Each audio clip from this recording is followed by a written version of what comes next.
Good morning. I wanted to talk about how to choose a recumbent trike. Do you need something that sits up higher, or that's easy to get on and off of, or do you want something that sets down a little lower to the ground? Do you have back issues, knee issues, or neck issues, or balance issues? If you have any of those, a recumbent trike is the best way to go if you want to get out and exercise and enjoy riding. Do you need something that is like, say for instance, a trike that sits up a little higher, or a cat trike that sits lower? You know, some folks like the trikes because they sit up a little higher, especially someone who has knee issues or back issues or whatever. That makes it easier for them to get on and off. Now, I know that it's all on personal preference, what a person likes. They have to try, each different trike out, of course, when you go look for one, and you have to try it out and, and see what you do and don't like about them.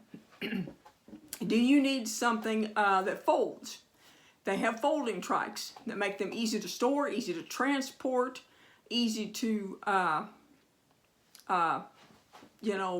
to put in a corner of your house or a closet, and that's a plus, because some folks like the folding trike if they have a smaller SUV and they can't get it in there without it being folded, so it makes it easy to for them to transport it. And then there are others that don't really care one way or the other, and they can put it in there and doesn't make any difference to them, whether it folds or it doesn't. Do you like horizontal handlebars, your hands like this on the handlebars, or do you like vertical handlebars? And that's another personal preference also. If you like the vertical, some folks like the vertical handlebars. Some like the horizontal, which is more like riding a bicycle. Now, that's something else that, will be whatever a person, likes. They can choose whichever. Some folks like something with a lot of gears. Some folks like something with a few gears. Some people will just get an 8-speed trike. Some people will get something that has 30 speeds. Some will get something that has, say, 20 speeds. There's all different kinds of trikes out there, all different features and so on and so forth that you can get on one. There is the stability part.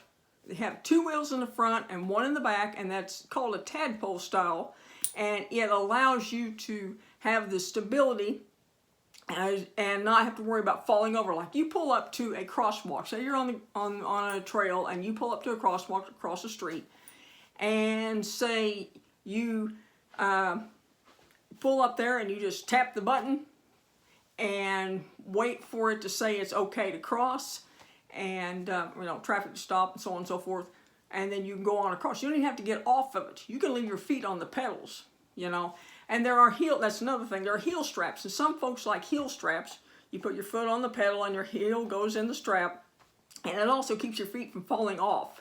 And there are some folks who like clip-ins, and I have clip-in shoes, and I have SPD clips or SPD pedals, and I have the clips and the cleats that go on the bottom of my shoe that allow me to clip in. And when you do that, it allows you to pull and push at the same time as you're riding. Well, having that option, is nice, because there's some folks who don't like to clip in, and there are some who do. So that gives you a choice, of what you want. Now, there are like I say, different accessories. If you have trouble getting on and off, there's a thing called Versa bars that clamp onto the handlebars of a trike and allows you to grab those to get on and off of the trike. And you always want to, when you get on or off of a trike, you always want to, if it has locking brakes, you want to lock the brakes, because you don't want it to roll away from you as you're getting on, or roll, if you get off and you're pushing off to get off of it, you don't want it to roll, and it might accidentally make you, possibly make you fall, the pedal hit your leg or something, some freak thing that might happen. And so, you want to always lock the brakes, because that's a that's a kind of a safety thing there. And like I said, if you stop somewhere, you're on a hill, say you're on a hill and you get tired and you need to stop, you can stop, lock your brakes, take a breath, get you a drink of water, just relax, look at the scenery around you, you know, and it will allow you to sit there, and then you can take off. Now, something you need to know, before you go up a hill, you always want to downshift. You don't want to be in a higher gear, because if you are, it makes it either, one, hard to get up, or almost dang near impossible to get up the hill. So you want to always downshift before you go up a hill. And be in a lower gear, because that way your feet will be kind of like spinning going up the hill. You may not be going fast, but you'll be spinning. Anyway, you want to do that, because it's not like a bike. You can't, excuse me, of course, stand up on it where you know, can on a bicycle, because on a trike you're sitting on the seat, and of course you do have your body pushing against the back of the seat, but you still want to downshift to make it easier to get up hills. But anyway, those are some of the things that you could consider when choosing a recumbent. Now, you know, like I said, there was a stability. You don't have to worry about falling off of it and that sort of thing. They are very nice. They really are. And for me, I've had one for 5 years, and I love it. I wouldn't trade it for anything else. I really enjoy it. It's a lot of fun. I have a lot of people that are curious about my trike. There's still folks out there, with as many of them as there are in the area that I live in, there's still people out there that don't know about a recumbent, that have never seen them, and they wonder what in the world they are. And then they'll ask me where I got mine, and I'll tell them where I got it at.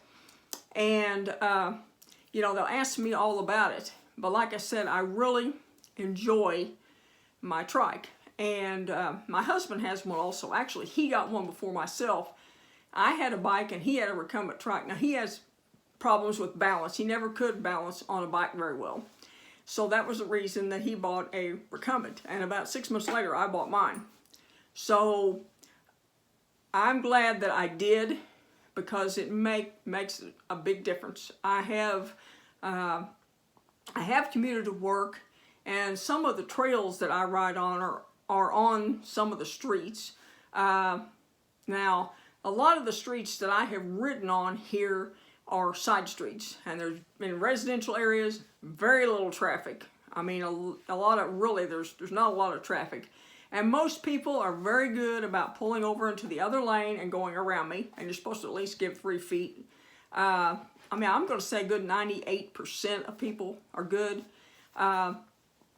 You know, and a trike is wider than a bicycle, so they're going to tend to move over further to go around you, because you're wider than a bicycle.